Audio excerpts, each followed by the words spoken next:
Pelayanan administrasi kependudukan gratis oleh Dewan Pengurus Daerah Komite Nasional Pemuda Indonesia Kabupaten Sukabumi diadakan di Aula Kecamatan Sukaraja, Kabupaten Sukabumi dan disambut antusias oleh masyarakat sekitar.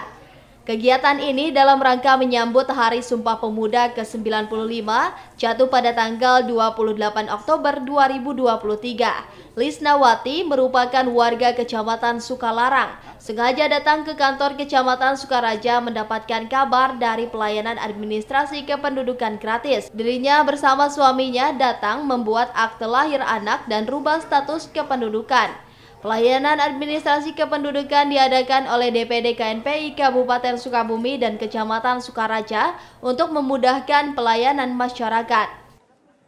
KTP sama akte kelahiran.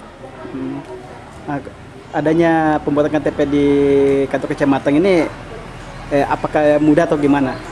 Mudah, lumayan mudah. Nah, kalau ngurus biasanya di mana, Bu?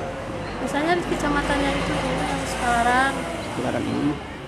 Adanya kegiatan pelayanan administrasi kependudukan diadakan oleh DPD KNPI Kabupaten Sukabumi dan Kecamatan Sukaraja, memudahkan masyarakat dalam pelayanan administrasi kependudukan. Dari Kecamatan Sukaraja, Kabupaten Sukabumi, Iqbal Bakar melaporkan.